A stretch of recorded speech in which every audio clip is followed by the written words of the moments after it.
भोले बाबा जोगिया हो राम।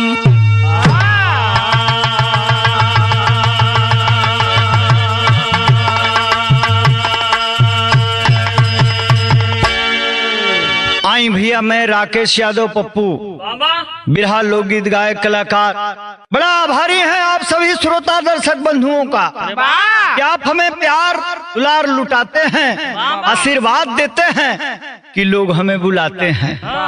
आज जौनपुर के धरती पर सरजमी पर नटराज स्टूडियो में ऐसा सामाजिक चित्रण प्रेम प्रसंग का चित्रण आप लोगों के बीच में प्रस्तुत करे जा रहल बनी जौना के सुन के आप लोग कहो कि प्रेम भी कोनो पूजा होला। अंकुर भैया रिकॉर्डिंग कर रहल बना, कवि जी का खोज हो और कवि जी सच्चाई लिखत हो भूमिका की लाइन में का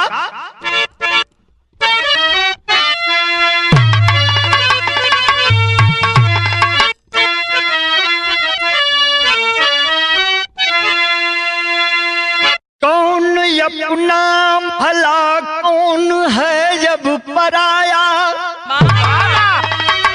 नहीं बात यारो समझ में है आता। जो कि पैदा किए जो कि सब कुछ किए उनके एहसान पर आज खंजर चल जाता।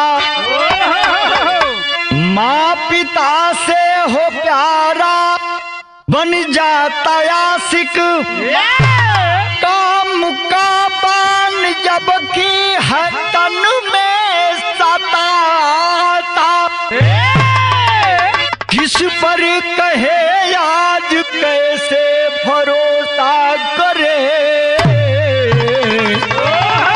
यही बात ब्रिजराज समझ में न आता।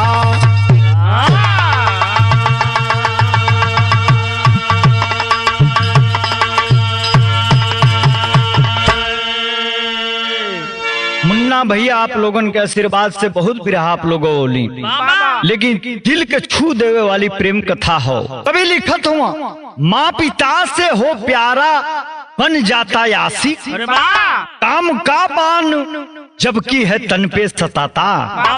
अरे किस पर करें आज कैसे भरोसा, यही बात ब्रिजराज समझ में नहीं आता। कवि का कहने का मतलब है कि माँ पिता 22 साल तक जिस बिटिया को पाला हो, पोसा हो, गर्मी सर्दी में मेहनत करके उसकी फीस को जमा किया हो, 4 दिन के आस्की में वो बिटिया घर छोड़ के भाग जाले हो, माई बाप जिंदा लाश बन के पल पल मरत हूँ। लेकिन हमारे बिरहा में आगे बढ़ला पहले एक लाइन गजल लगत हमार साहब कैसे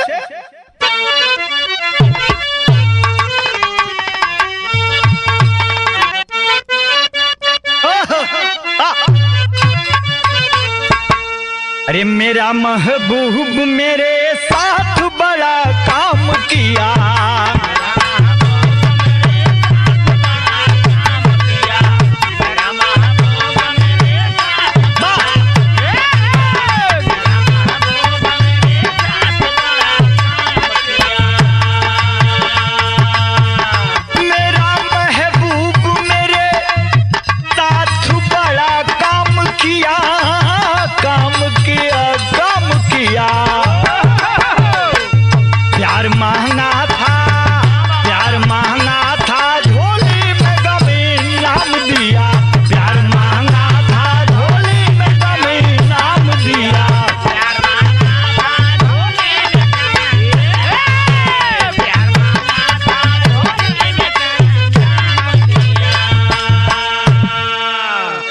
भगवान के लेके लपेटा में कवि जी का कलम चलल हो कैसे। अरे धर्म है कापता, धर्म है कापता या धर्म के प्रहारों से, धर्म है कापता या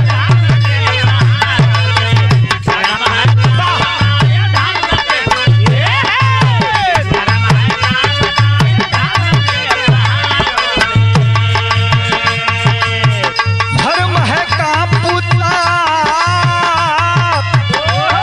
धर्म के प्रहार से बिलकती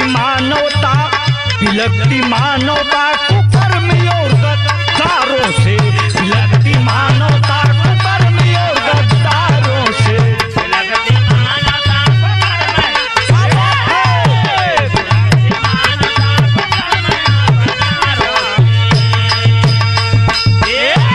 दिल को छू देने वाली लाइन लिखे हैं कवि जी।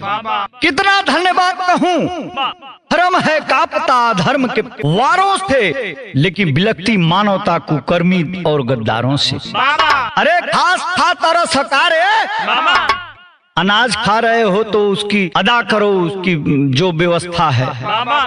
अनाज खा रहे हो और पशु वृत्ति तुम्हारे अंदर पनप रही है।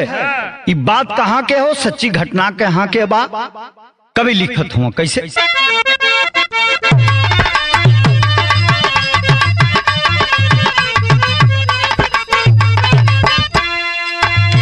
जहाँ में जीवन दाता, जहाँ में जीवन दाता माता पिता कहाते हैं, जहाँ में जीवन दाता माता पिता कहाते हैं, कुछ भी कर ले कोई कर्जा ना भरने पाते हैं।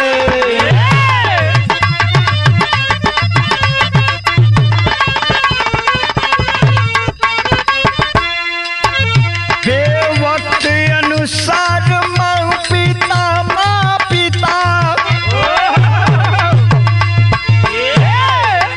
बेवक्त अनुसार माँ पिता व्यवस्था करते हैं, बेवक्त अनुसार माँ पिता व्यवस्था करते हैं, अपने बच्चों का सपना पूरा वो करते हैं।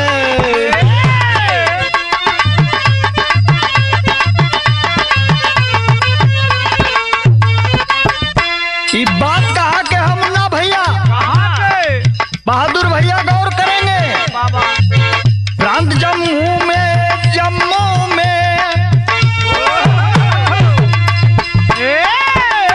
प्रांत जम्मू में प्रेम नगर की कहानी हो, प्रांत जम्मू में प्रेम नगर के कहानी हो, ये भी सुन ले अखिया में भरी गोइल पनिया हो।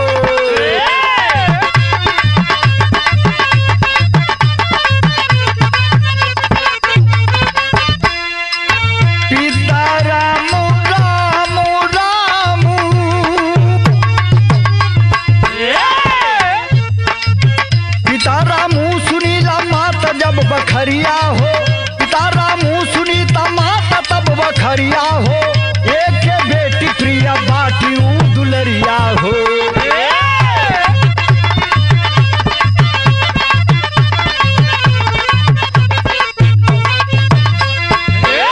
प्राइवेट फैक्ट्री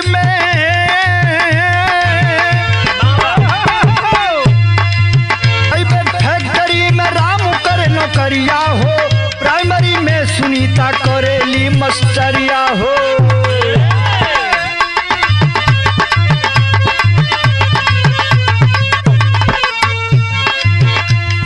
आप अच्छी थी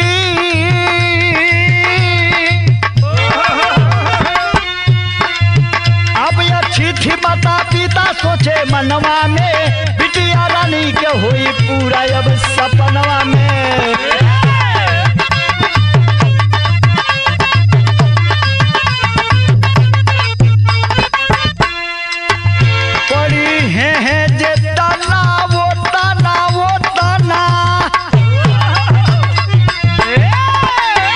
पढ़िए जितना उतना पढ़ावल जाई हो, पढ़िए जितना उतना पढ़ावल जाई हो, पढ़ा के इनके नौकरी लगावल जाई हो।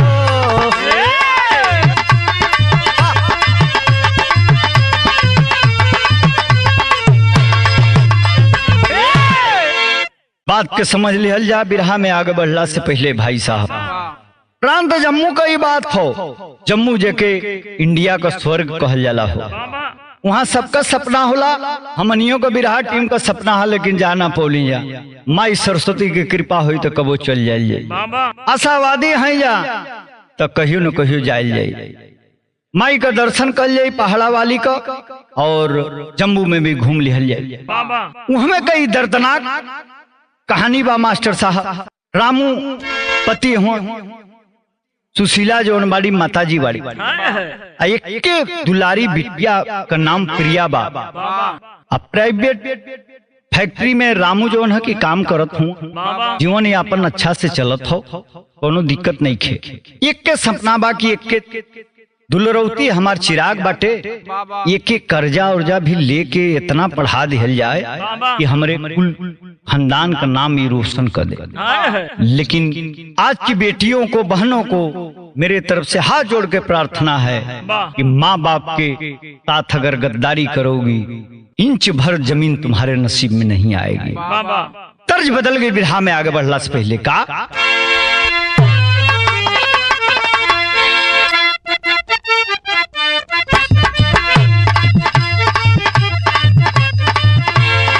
कैसे कबले रहना स्वर्ग के बादशाह पवन भैया,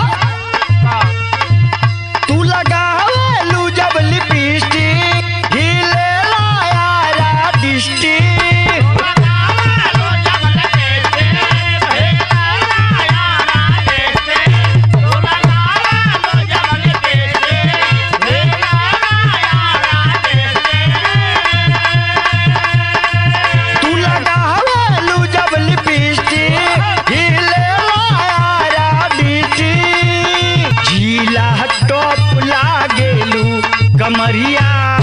कमरिया कोरेला पालो लॉलीपॉप लागेलू, कमरिया कोरेला पालो।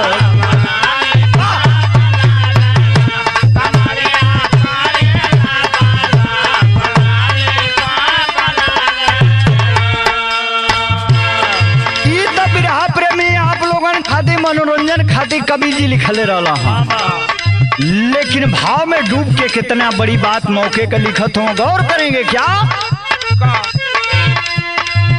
बेटी बढ़े मन लगाई खुश बहाए बाबू माई,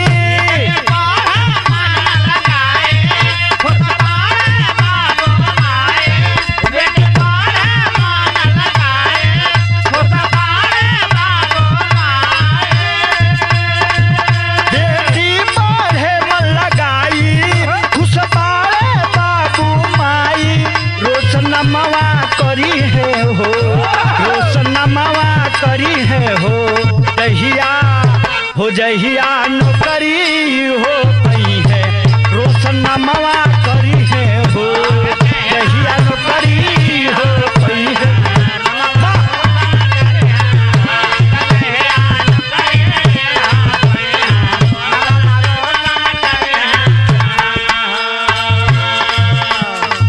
प्राइमरी में टापया में मम्मी भी पढ़ावे, खुशिया के मारे मन पादर पे उड़ावे।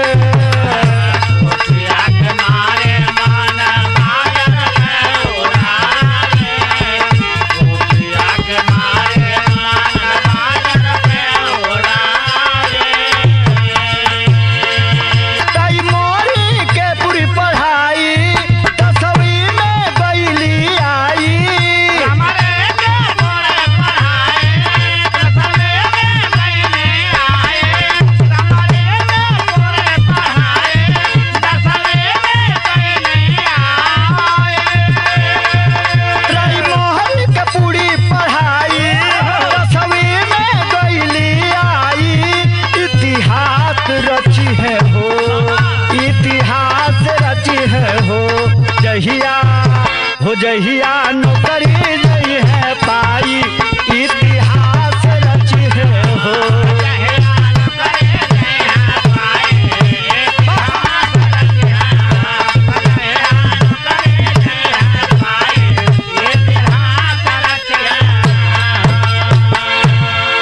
ये भैया माई बाबू का सपना इतना बाढ़ पर बा कि सोचत नहीं कलोटी बिटिया बाप, अरे कर्जा खेती बाड़ी सगरी बिका जाई, लेकिन बिटिया के पढ़ाई में कोनो कोर कसर हमनी का नाच फोड़ल जाई। ये बाबू धीरे धीरे जौन है कि 10 में चल गई हो, उम्र 16 साल, किशोरावस्था में प्रवेश ले थिया।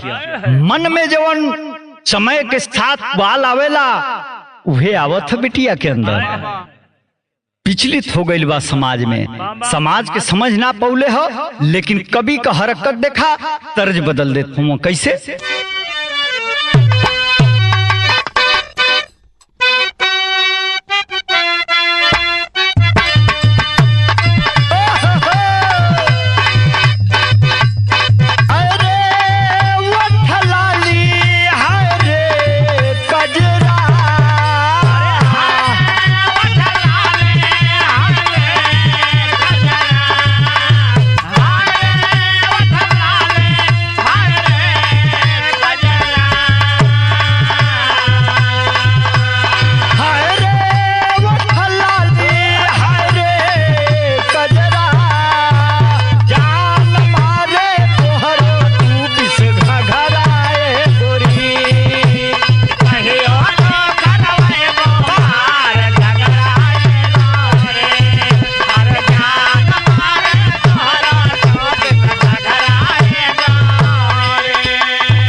तर्ज का भाव रहा है प्यार प्रेमी के मन में गुदगुदी पैदा करे बदे, लेकिन भाव में डूब के कभी लिखत हुआ का गजबे बाप्रिया तोहरो इस कायल हो।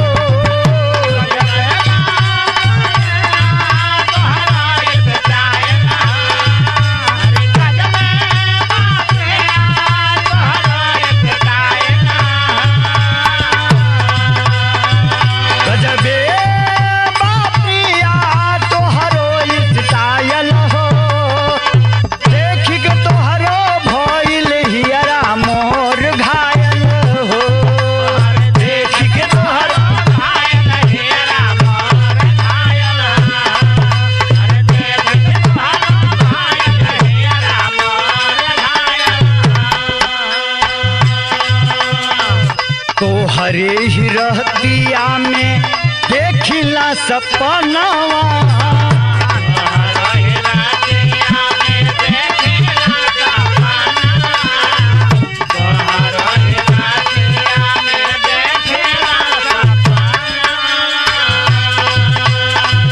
बिना देखल दीनावा में आवे ना चयनवा।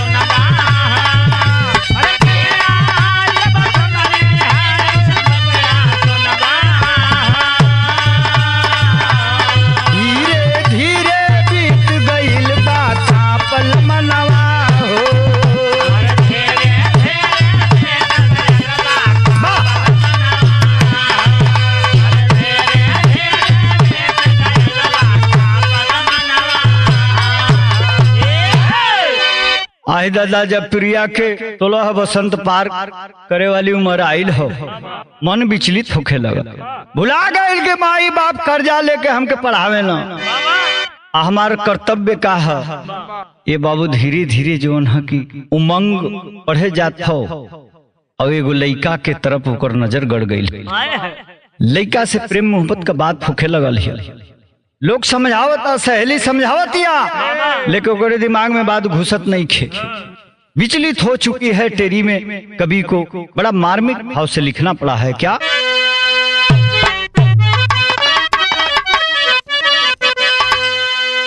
कहानियां मितवा उल्टा हो गई, अरे सुनल पापा की लूटे बेटी मोर पनिया हो पनिया। कहानियां में तवा उल्टा हो गई। जौन बाप गर्रा माटी को के अपनी बिटिया के IAS PCS डॉक्टर बनावल चाहता, मास्टर बनावल चाहता, जब सुन ले हम ये बाबू जियते जी मर गई। हम सोचता न क्या है रे बेटी, आज तू कौन हमके पुरस्कार देता रही, कुल का करत है तो हम स्कूल में भेजिला कि ताकि ब्रिलियंट बन के हमार नाम रोशन कर। कहना बा आगे बिरहा में का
रामू कहते हैं कि सम्मान से स्वाभिमान से बढ़ के बिटिया कुछ नहीं।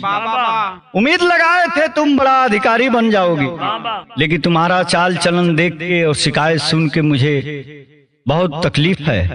एक काम करो कि तुम घर में रहो, तुमको खिलाएंगे पिलाएंगे, समय होगी तो शादी कर देंगे।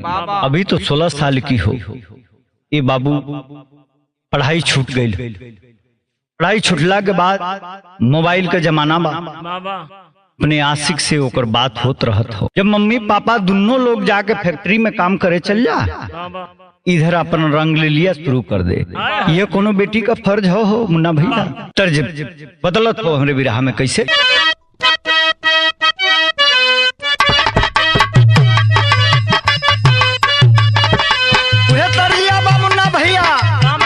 कोनो में हरी अपने बलम जी से दुलरा के कहत बे, बलम जी से कहत बे, लेकिन अपनी पड़ोसिन के ताना मारत बे। का? अरे राजा जान मारे हो, राजा जान मारे रूमलिया में हंसी के।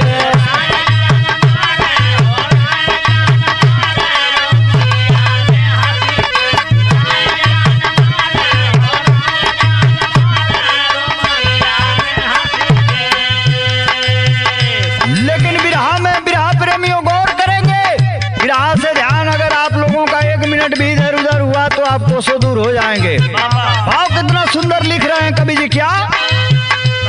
अरे मजा दुनो मारे हो, मजा दुनो मारे घरवा में घुस के।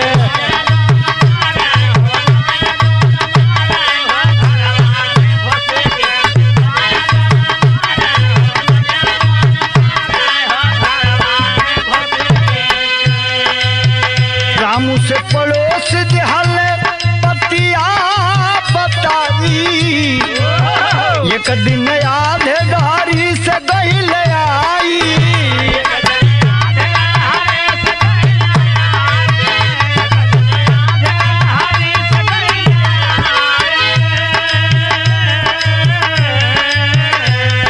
खोलवा में दरवाजा खोलना गुमनिया, खोलवा में दरवाजा खोलना गुमनिया।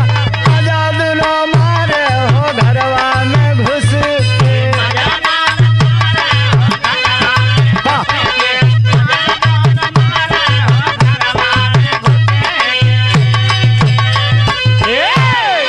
माँ बाप के साथ जो औलाद गद्दारी करेगी, उनके विश्वास को तोड़ने का काम करेगी, बहादुर भैया उसको सुई भर जमीन नसीब नहीं हो सकती है। किस गुमान में हो? तुम पैदा हुए, तुमको बचपन से खिला पाल पोस रहे हैं, और उनका उस्ताद माई बाप तुम बनना चाहते हो। विदेशिया का भाव में कभी डूब के लिखत हुआ का।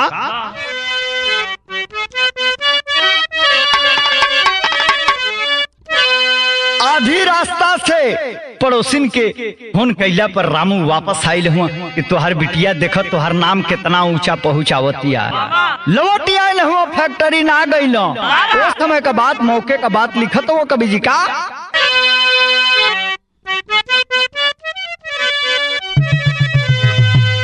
होले में केवड़िया हो, अदेरी जब कैली हो, रामू समझी गईल सगरी हो बतिया।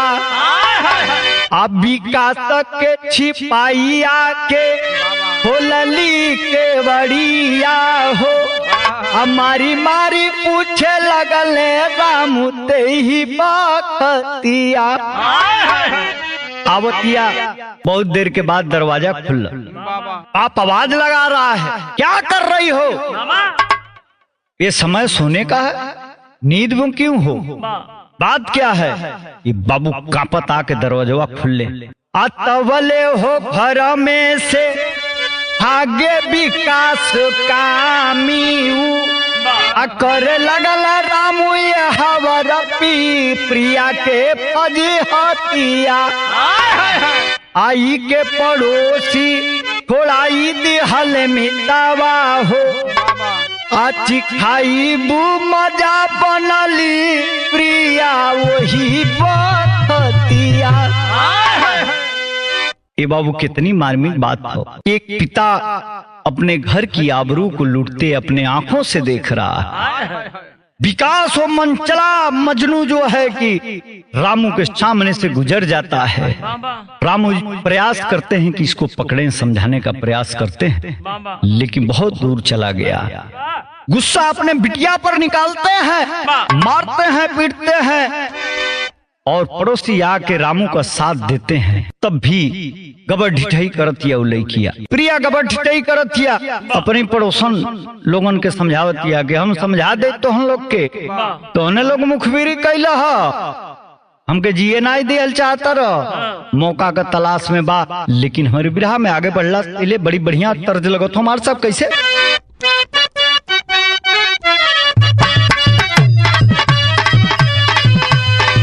एगो परदेसी कलम का पत्नी अपने पति से कहत बे का अब की के जाई बात हो कहा काली आई बहो।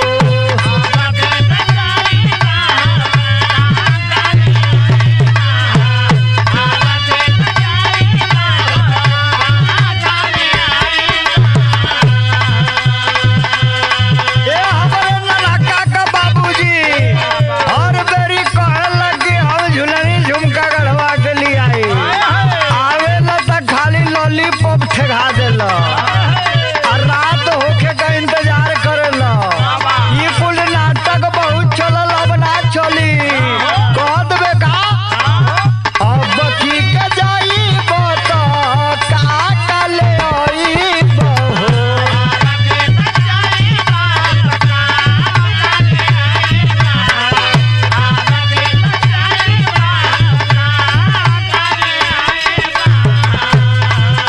अब की के जाई बता कहा का ले आई बहो। हमारा के लेके का तू अइबा, ये हम बाबू सुना, हमारा के का ले अइबा।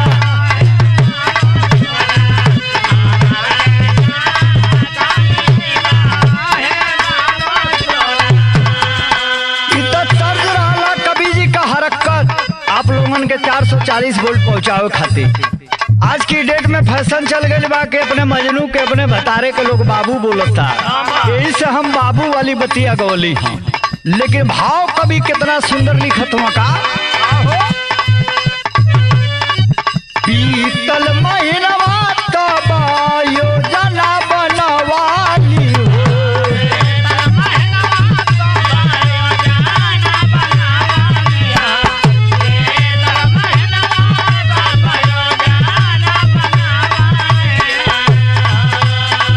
बीतल महीनवा तब योजना बनवाली हो। खानावा में गोलियां मिलाई ए भैया सुना, खानावा में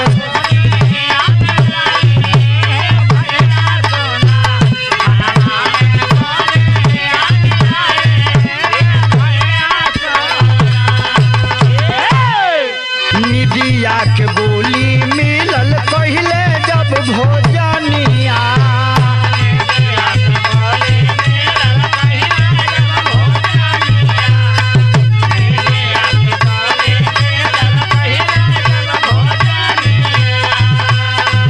तुरते होया गई देखा तो बनी दिया।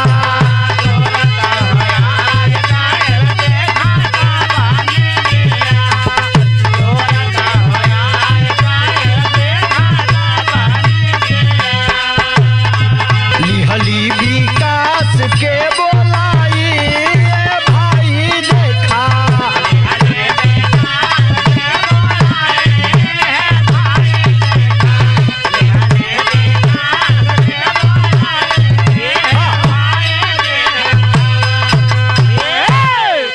ए बाबू एक दिन तड़प रही है अपने मजनू के लिए। कुछ दिन बीता है, स्कूल तो जा नहीं रही है कि मुलाकात होगी। ये बाबू बेचैनी बेकरार है। फोन मिलता है, प्लानिंग करती है अपने माँ बाप को नींद की गोली खाने में दे करके सुला देती थी। अपने आशिक को कहती है कि आ जाओ, हथियार से लैस, आज तुम्हारा मिशन कामयाब हो जाएगा। लेकिन अरे बुद्धिजील नापाक बच्ची, नाबालिग हो, क्या कहें, लेकिन राकेश तुम्हारे जैसे लोगों का पानी तक नहीं पीता। पहपट में कहना है मार साहब,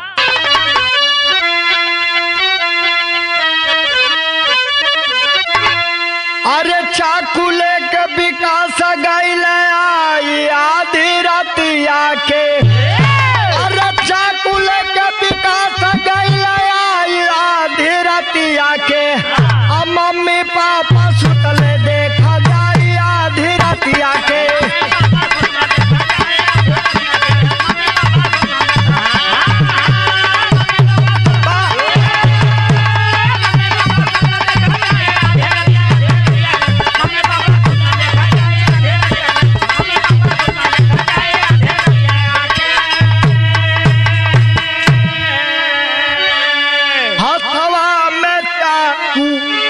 विकास तब उठवले हो, असुतल मम्मी पापा के गर्दन पे चलावले हो। अरे कोठरी गईल लहू से रंगाई आधी रतिया के, आवस गया गिया में दोनों मिल समाजी आधी रतिया के। इतना बेहोश प्यार मैं कभी नहीं गाया था, न सुना था। माँ बाप की लाश पड़ी है और तुम रंगरेलिया मना रही हो। तुम्हें तो बीच चौराहे में इतने छेद करने चाहिए कि प्रकृति भी कांप जाए कि कोई गोली मारा। अल्लाह के भाव में कहना है मार साहब,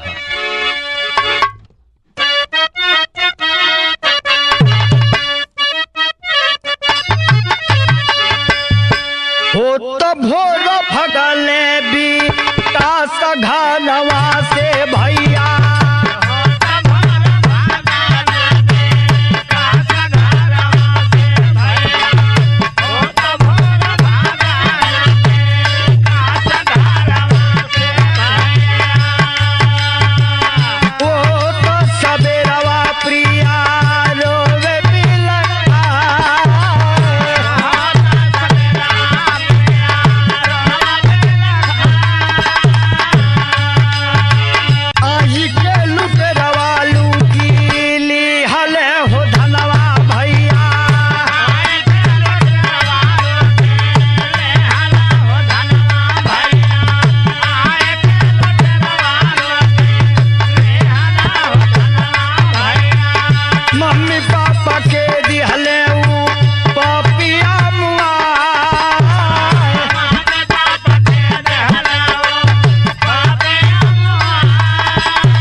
ए भैया आसपास के लोग तो हरकत देखते रहल प्रिया का कलश की मैडम साहिबा एक के लड़की बा वो जवान बा एकर मजनुआ के चक्कर में मजनुआ चाहे इहे अपनी माई बाप को गर्दन अलगौले बा।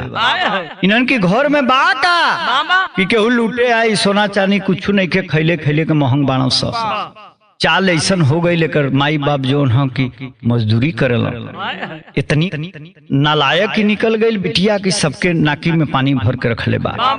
ये बाबू ऐसनो कोनो लड़की होके के चाहिए धरती पर। माई बाप तपस्या करके अपनी बिटिया के पढ़ावत लिखावत ना अब माई बाप के इतना बढ़िया इनाम दे देता रही। माँ बाप की लात पड़ी हुई है और तुम अपने आस्तिक के साथ रंगरेलिया मना रही हो।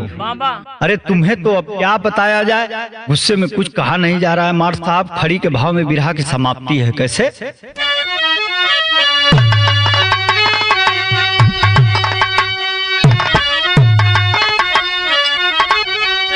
अरे जलिया में गईले विकासत ही आया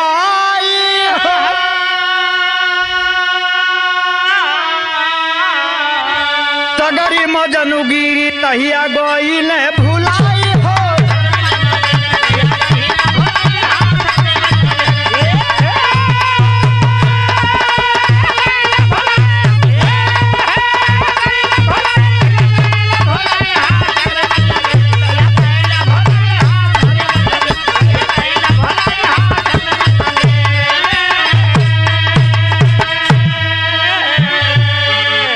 आजीवन का रवास भइल दुनहुन के भैया अजलिया में आजो दोनों काटे हो सजैया। अरे इश्क में सगरी तब खुशियाँ लूटाइल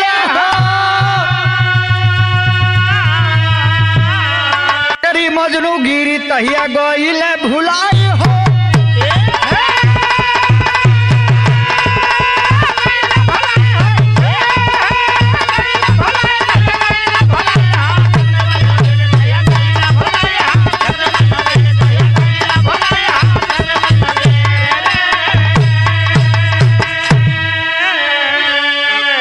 कुसुमपराग स्वामी जद्दू स्वर्ग में है गमगीन।